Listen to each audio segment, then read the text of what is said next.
One of the biggest challenges medical students face is the sheer quantity of material thrown at them. Pair this with the fact that learning all of this material is 100% your responsibility, and it can make this experience pretty intimidating. Luckily, there are tools designed that make learning and remembering what you're learning really easier than it's ever been, and this is where Anki comes in. And no, this video isn't sponsored by Anki, and Anki wasn't even originally designed for medical students. But because this resource coincides so perfectly with the specific needs of medical students, you'd be hard-pressed to find a student not familiar with it.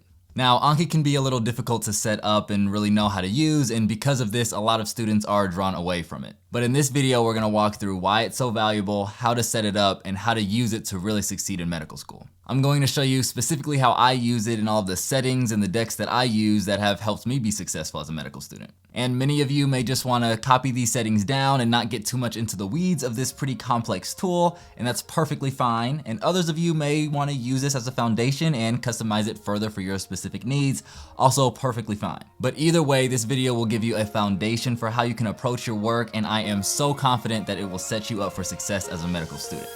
Let's get into it.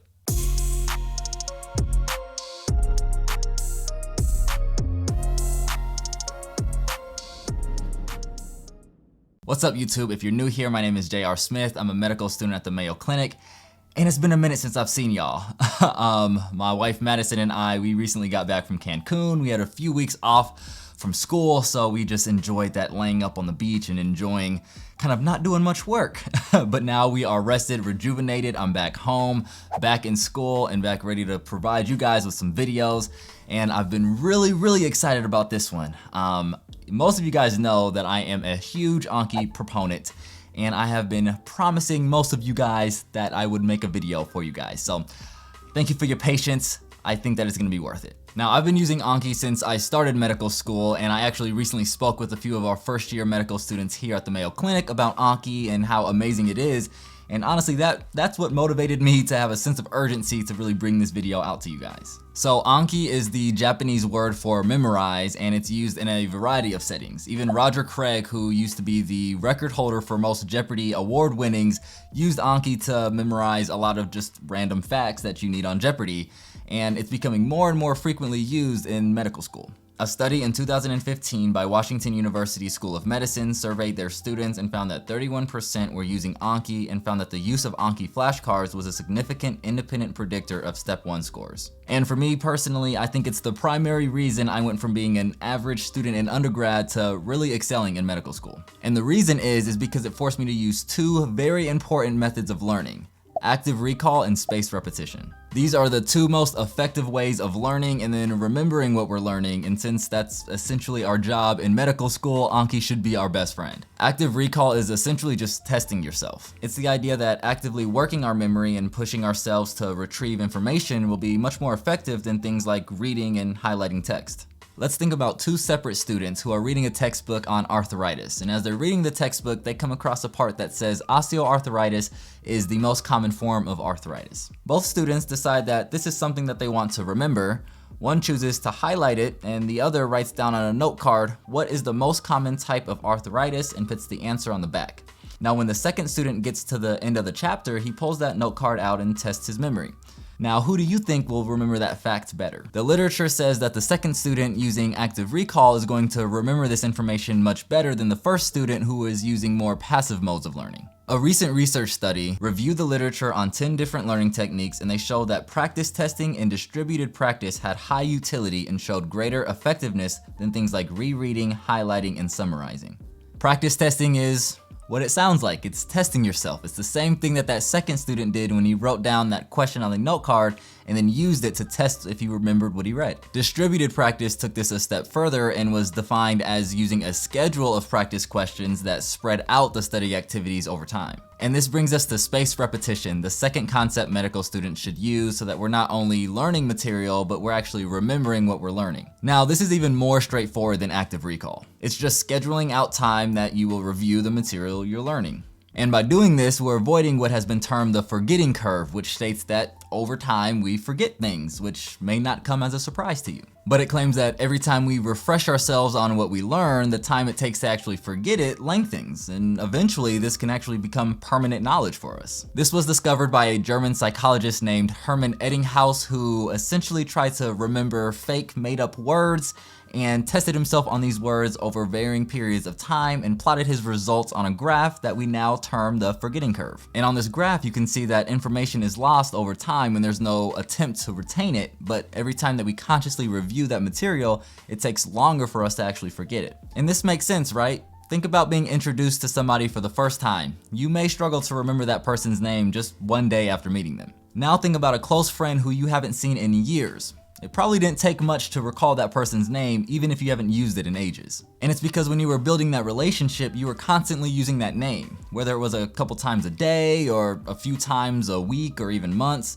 Now years can go by and you still remember that person's name. So when you're in medical school and you're learning what seems to be an unreasonable amount of material and your professors are just rattling off fact after fact off the top of their head, we have to understand just how many times they've seen and reviewed that information. And a lot of times, other people's knowledge and understanding of certain topics leads students to experience that imposter syndrome. But really, it's just that this person has seen this material more times than you have. It's not necessarily that they're inherently smarter than you are. And that's why doing well in medical school and mastering the material that you're given isn't really dependent on what you may think of as natural intellect, but much more dependent on your work ethic and strategies for learning.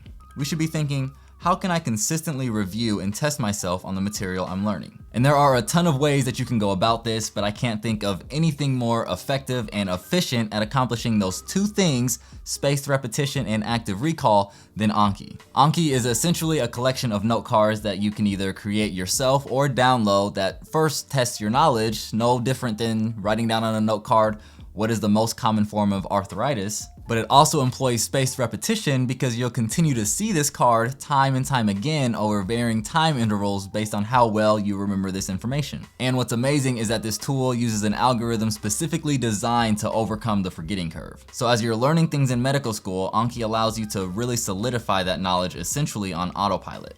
And what really makes this a powerful tool for medical students is that there are pre-made decks specifically for medical school. A deck is just a term used to describe a collection of cards, and other incredible medical students have created libraries of cards that coincide almost perfectly with everything you'll be learning in your specific classes. These decks are designed to help prepare students for their STEP exams, and since many schools use their courses to accomplish the same goal, the material is more or less spot on. So not only do you not have to worry about scheduling your review of the material, but you don't even have to worry about creating the cards in the first place. And of course, you can always add cards based on specific things that you're learning or specific things that you want to remember, but I would say that out of all of the cards that I do, maybe 1% are cards that I've personally made. Now again, because Anki can be challenging to get set up and really know how to use, I'm going to walk you through this process and show you the settings that I use and how I use it. So let's head over to the computer. First, you're gonna wanna download Anki onto your computer. I've included a link in the description below for where you can do this. But once you've downloaded it onto your computer and you open it, you'll see a home screen that looks something like this. Now, it'll look a little bit different. You won't have these decks here, and you may just have a deck that just says default when you first download it, but it will look something similar to what this looks like. So before we dive into the decks and creating your own cards, let's first just get our settings set up, so I can show you how I have my settings set up and you can see if these will work for you. So I go to my preferences for Anki, and then this is what will pull up. It has 4 subcategories: basic, scheduling, network, and backups. Really the only one that I think that I actually played around with was scheduling, and this is the only one that I think that you should play around with. I have the first thing checked, the show next review time above answer buttons. You'll see what this means once you actually use Anki, but when you have things like, good, it can say you won't see it again for 3.5 months, or things like that. It's nice to see that, because if you want to see something sooner, you may change how frequently you see it, and you won't know that unless it tells you, when's the next time you're gonna see it. The second box is something that some people do have checked. It's showing remaining card count during review. So when you're doing these and you have 500 cards to do, some people like to see, okay, I'm down to 400, I'm down to 300. For me, I don't like to see that because I start to look down at the card remaining count and it actually slows me up because then I'm just like trying to get through it, and instead I don't even know how many I have left, and I just kind of crank through until it just says I'm done. So if you're like that, I would uncheck this. I think it comes defaultly checked. This box, the show learning cards with the larger steps before review, I don't have checked, and I don't have an Android, so I don't have this checked either. This next day starts at, so this is a everyday kind of tool. So I usually do my Anki in the morning, so I want my next day to be refreshed before I get up, before I do my Anki. So I never would really start my Anki before 4 a.m. Sometimes I've started it around 4 a.m., but never before 4 a.m. So as long as my next day starts at 4 hours past midnight, so that's gonna be 4 a.m. for me, I'm good. For some people, they wanna do their Anki in the evening, so you can change this to something like 8 p.m. if you don't plan on starting your Anki until after then. And then learn ahead limit 20 minutes. I'm pretty sure this may be the default. Network, these are things just like syncing, so you can download your Anki on your computer, your phone, your tablet. This is just going over synchronization across those devices. And then backups. If anything happens, you can keep backups. So those are the basic preferences settings that I use. You can also turn on night mode if you like kind of a darker background. I personally have night mode for almost everything except for my Anki, but if you want night mode, it's right there. So now that our settings are all set, we can get into our cards and we can either create personal decks or we can download pre-made decks like what this Anki is. I personally use pre-made decks almost exclusively, and we'll get into those in a minute, but you may like to just create your own personal decks like what I have here, and I'm gonna show you guys how to do that. Let's say that I wanted to create a deck for orthopedic surgery. I would come down to the bottom here and click create deck. I can title it ortho, and there you have it. You see the deck just popped up alongside the other decks that I have in my library. Now to add cards, I simply go to the add button on the top of this window, and this window will come up, which allows you to create a card to add to this deck. This type button here shows the different types of cards that you can have. I really only recommend using maybe 2 to 3 different types, and I'll show you the 2 that I primarily use. And then the deck is just going to be the deck that we're adding it to, which is going to be ortho. First, I'm going to show you how to create the basic flash card, which is the default here, and it's the common question on one side, answer on the other side type of flash card. So from our earlier example, I can write, what is the most common form of arthritis? And I know that the answer to that is osteoarthritis. Now there's something else that you can do here which is really cool, and you can use this tags feature.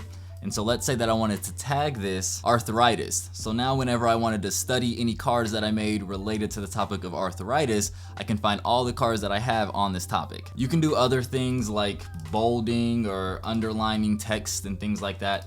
I personally just leave it like this. And so when you're finished with your card, you simply click this blue add and it goes away. But don't worry, it didn't actually go away. I'll show you where it is in a second. But before then, I want to show you the other type of card that I use, and it's the one that I almost use exclusively, and it's called close deletion. So to get there, I can just go up to type, I can click basic, and I can just type in close, and it's gonna be close deletion.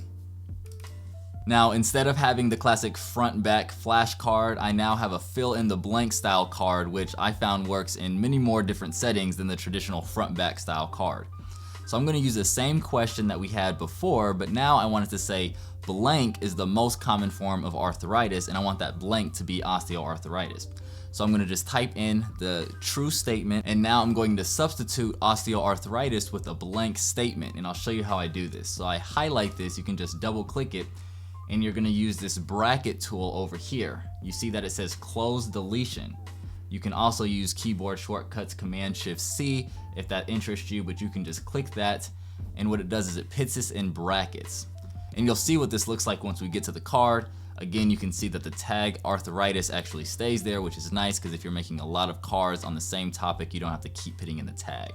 So I'm gonna add this card, and now I'm gonna go out of here, and you can now see that I have 2 new cards, those 2 cards that we created in my ortho deck. So what I do is now I can click my ortho deck, I can click study now, And this is that closed deletion style card that I just made. It says blank is the most common form of arthritis.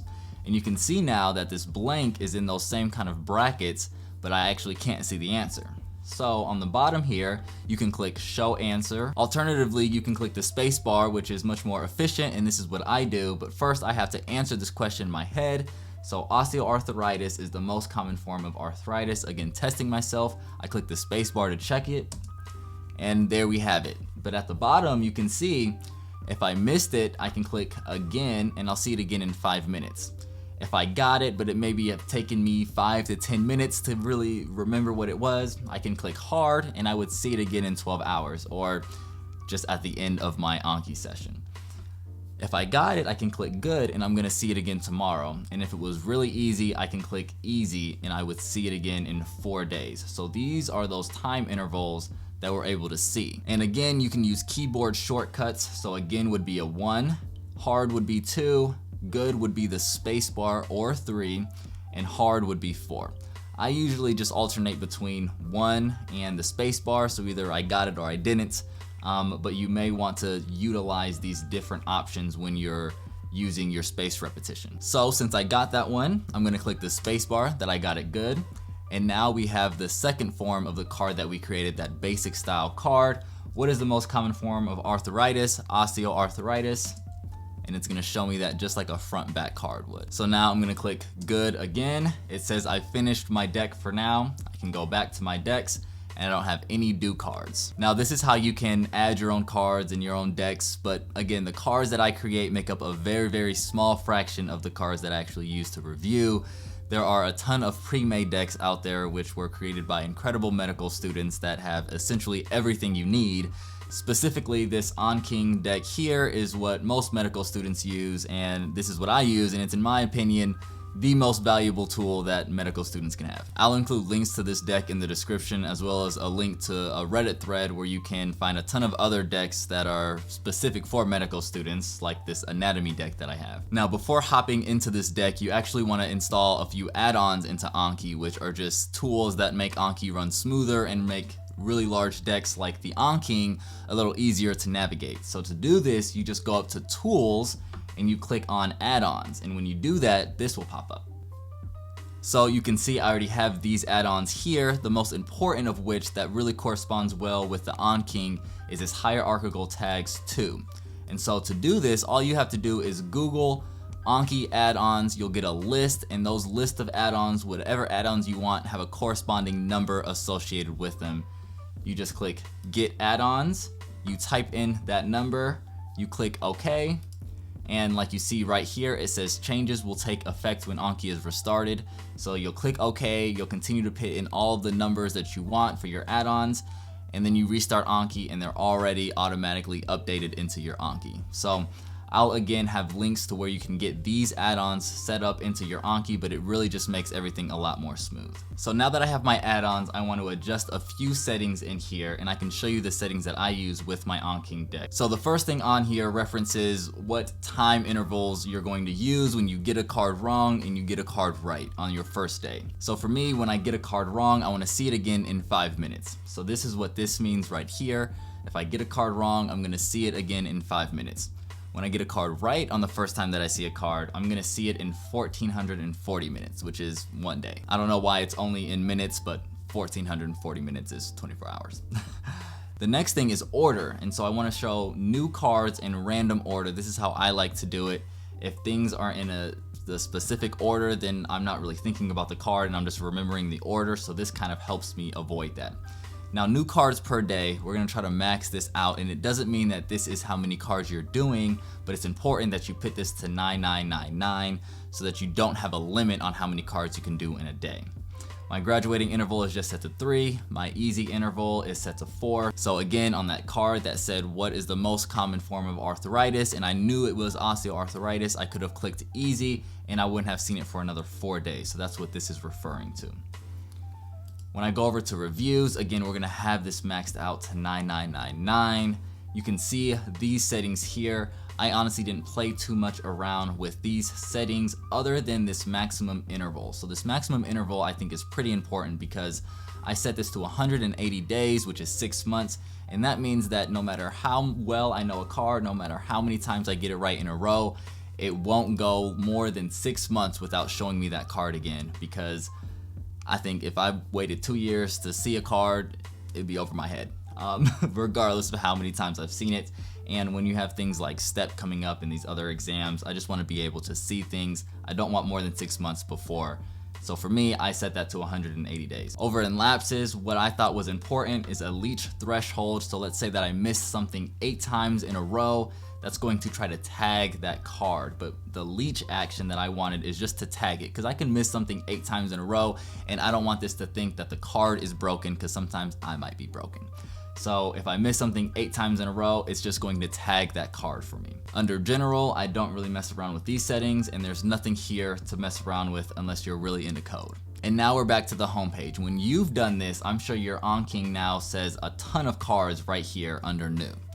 Now what you want to do is you're going to want to go to browse, and when you go to browse, this is what your browse will come up. You're going to want to go over to decks, you're going to click on Anki, you're going to click into the field over here. You want to highlight all of the cards. For you, they're probably going to be all unlocked, so instead of yellow, there'll probably be a gray. You're going to do Command All, that's the fastest way to highlight everything, and then you're going to click Command J. And what that's going to do is it's going to turn all the cards yellow. Essentially what you just did is you suspended all of the cards, and so now they're all turned off. If you did that and you clicked here, now it would probably look like this and you don't have any cards to do. Now what you want to do is, now once you have this, you can actually go back into your browse, and now you can unsuspend cards. You can turn cards back on as you're going through them in lecture. So the way that Anki works is it's by tags, and they use tags based on third-party resources like First Aid, Boards and Beyond, Pathoma, Sketchy, all of these third-party resources. And the way that they do it is by that tag system, and so that's what these are here. We don't want to really play around with the decks as much when we're unsuspending now. Now we want to focus on the tags. And so this AK Step V7 is the tag that you want to use, because these are the courses that first and second years are going to be using, because we're preparing for Step 1. So if I click the toggle, you'll see I have all these third-party resources here. Now what I can do is, if I am going through something in First Aid, for example, and I'm in biochemistry, and what we're learning about is chromatin structure. What I can do, so I've already done these cards, that's why mine are already unsuspended, but for you, yours are going to be all yellow. As I go through my lecture on chromatin structure, I can highlight all of these. I can highlight using Command A, and then I can click Command J again, and that's going to unsuspend those cards. So it's going to turn your cards from yellow into gray. And when they're gray, now when you go over here, you're going to have all of those cards here. It's not going to be that egregious amount that you had at first, but it's going to be however many cards correspond to chromatin structure. When you're learning that, the cards are going to be the same material that you're learning in your lecture. Alternatively, you can go to Browse, and let's say that I am watching a Boards and Beyond video, and I'm still in biochemistry. It's about the DNA structure. So I watched the Boards and Beyond video on DNA structure, and after I watched that video, all of these cards are specifically targeted towards that video on DNA structure, which again are going to correspond really, really well to when your professor gives you the lecture on DNA structure. So every lecture you have, you can use Anki, you can use the tags to unsuspend cards related to that lecture. So then you can go to lecture, you can use a third-party resource if you want to, but you can use the tags that are related to the specific material learned in lecture and unsuspend cards and start to do those as you're progressing through lectures and as you're progressing through your courses. Now there's sure to be cards that you may not need to know or maybe low yield and you don't want to know. And as you can see here, I've unsuspended my DNA structure when I was in biochem, but out of all of these cards, I still kept 3 suspended. So I unsuspended them all. When I actually got to the cards when I was doing my reviews, I wasn't liking them, whether it was because they were low yield, something that I really didn't learn, or something I didn't really care about. So then I just resuspended them. And you can do this as you kind of progress through. There's a lot of material in here. You don't have to know all of it. And when you're doing this day in and day out and doing this for every single one of your courses, you're going to appreciate when you're really focusing on high yield information. You don't necessarily have to do every single card in the Anki deck. Obviously, the more you do, the more you're gonna know, but it is nice being able to toggle that suspend feature, which is really, really easy. So just for a reference, let's say that I wanted to highlight these cards. I'm gonna highlight them. I'm gonna click Command J. So now they went from yellow to gray. They're unsuspended. Now when I get out of here, I have those 3 cards. I can click my Anki to do. I'm gonna click Study Now. Which thyroid medications are associated with drug-induced lupus? I don't remember because I haven't done these cards. But when I click space, it's gonna tell me that those 2 are the ones. I haven't learned this yet, and I may learn this in another course, but since I haven't yet, all I do is I click Shift 2 or the @ symbol, and you see card suspended. And the next card, if a patient on isoniazid develops arthralgias and a rash, you should suspect the patient has developed probably lupus, drug-induced lupus. So I'm fine keeping that card. I've seen something related to it before, so I'm just gonna keep it in my deck now. So now I'm gonna click space again. And the last one, which antibody is sensitive for drug-induced lupus? Not completely sure, haven't learned it yet. I'm gonna click space so I can see it. Antihistone antibodies, was not completely sure on that, did not know, don't feel like I need to know at least now. So I'm gonna click Shift 2 and it's gonna be suspended. So that's what a few cards look like in the Anki deck. I know a lot of people are also gonna be wondering how many cards I do, how long it takes me.